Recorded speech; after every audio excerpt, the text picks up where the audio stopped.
This map visualizes the global flow of cocaine in the late 1980s. Notice how almost all the distribution lines trace back to a single point in Colombia. 8 out of every 10 kilos smuggled worldwide originated from one place and one man. While international governments viewed him as a grave security threat, at ground zero in Medellín, Pablo Escobar built a completely different reputation. By pouring millions of dollars into local neighborhoods, he cultivated the image of a modern-day Robin Hood, shielding his operations behind a fiercely loyal local population. But despite his massive wealth and private armies, Escobar harbored a deep existential dread, a United States prison cell. He famously stated, "Better a grave in Colombia than a cell in the United States." When you combine an organization that commands the resources of a small nation with an uncompromising refusal to be captured, the result is a total and completely devastating war against the state.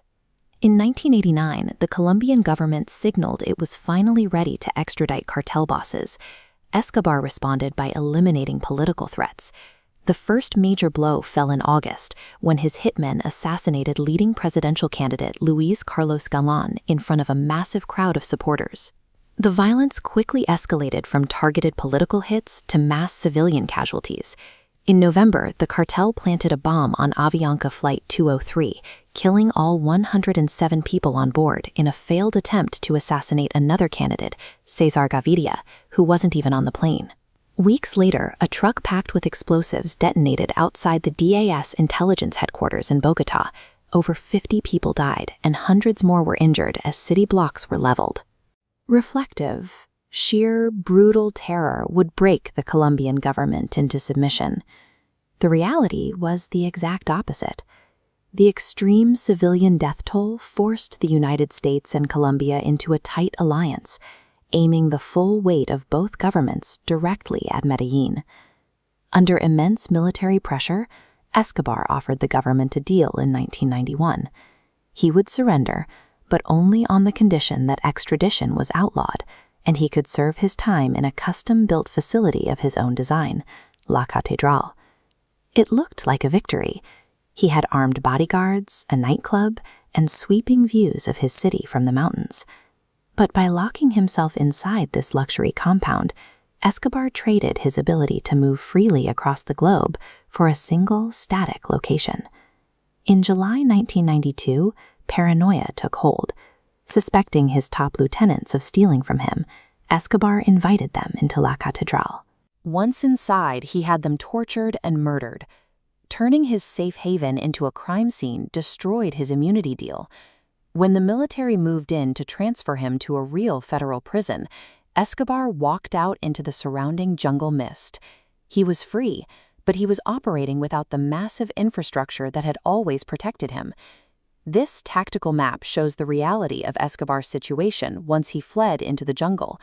Instead of dodging local police patrols, he was now the central target of a multi-front siege, boxed in by specialized enemies closing in from 4 directions. First was the Search Bloc, an elite Colombian police unit trained directly by U.S. Special Forces with one singular objective: hunt him down.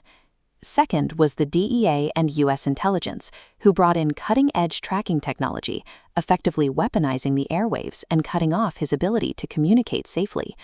Third was the rival Cali cartel. These billionaire traffickers poured immense sums of money into dismantling Escobar's network so they could absorb his market share. And fourth was Los Pepes, a vigilante hit squad made of former associates and rivals. They systematically targeted his accountants, lawyers, and street-level enforcers, stripping away his wealth and protection by force. By late 1993, this 4-front siege had worked. The billionaire who once controlled thousands of men and vast global logistics was reduced to a fugitive, hiding with just one bodyguard. The man who once ruled an international empire found himself confined to a modest 2-story house in the neighborhood of Los Olivos, Medellín. His family was hiding in a Bogotá hotel, seeking asylum abroad. Desperate to ensure their safety, Escobar broke his strictest rule of survival. On December 2, 1993, he picked up a radio phone and made multiple extended calls to his son. The tracking teams were waiting. Within minutes, they intercepted his signal, cross-referencing the transmission to pinpoint the exact house. Colombian commandos breached the front door. The chase spilled onto the terracotta tiles of the roof, where a brief exchange of gunfire left Escobar dead. His world had shrunk from continents, to a luxury prison, to a single dusty rooftop. Those fatal shots marked the definitive end of the Medellín Cartel's reign over Colombia. As this market visualization shows, the global supply routes didn't collapse.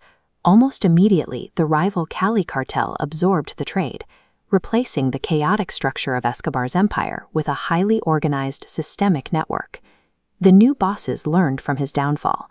They abandoned the loud, explosive bombings of the 1980s, relying instead on quiet, calculated bribery to protect their business. Escobar believed deploying extreme, indiscriminate violence would force the world to leave him alone. Instead, that violence guaranteed his absolute isolation, leaving a massive power vacuum in the underworld, and a traumatized nation that spent the next 3 decades rebuilding.